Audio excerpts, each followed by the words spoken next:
আসসালামু আলাইকুম ভিউয়ার্স।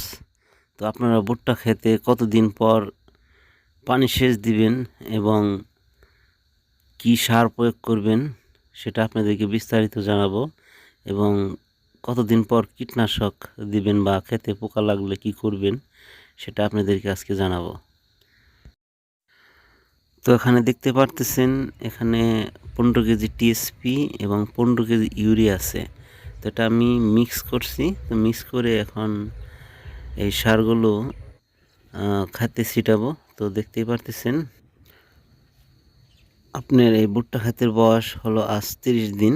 তো আমি 25 দিনের মাথায় পানি সেচ দিছি এবং আজ 30 দিনের মাথায় সারগুলো ছিটাইতেছি।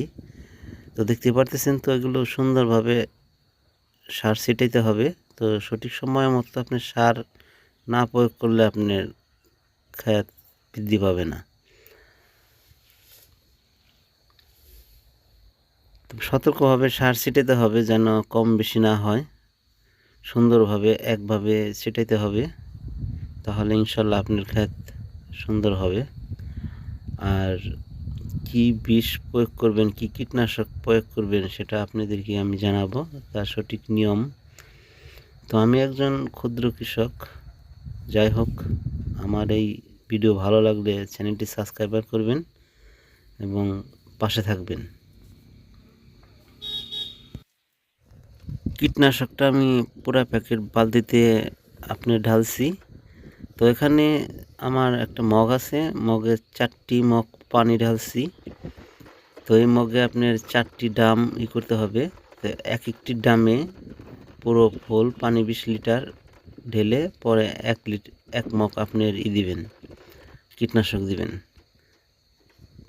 যখন শেষ হয়ে যাবে পরে আবার আরেক মগ দিবেন, দেওয়ার পরে পুরা 1 ড্রাম পানি দিবেন। তাহলে আপনার সঠিকভাবে কীটনাশকটা প্রয়োগ হবে, কোনো বেশি বা কম হবে না। আমি এখন 1 মগ দিলাম, দেখতেই পারতেছেন।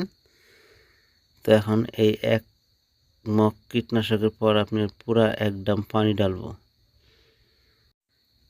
এই কীটনাশকটা দেওয়ার কারণ হলো আমার ভুট্টা খেতে কিছু কিছু পাতা নষ্ট করে ফেলাইতেছে। তো এখানে কিছু পাতা কুঁকড়িয়ে গেছে এবং পোকা আক্রান্ত হয়েছে, এর জন্য কীটনাশকটা প্রয়োগ করতেছি।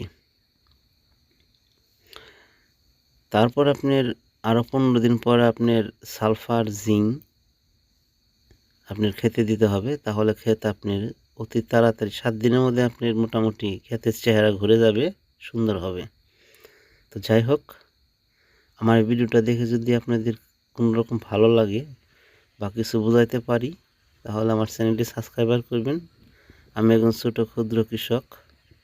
তো চ্যানেলটি পাশে থাকবেন যাতে সামনে আরও কিছু নতুন কিছু দিতে পারি। আসসালামু আলাইকুম।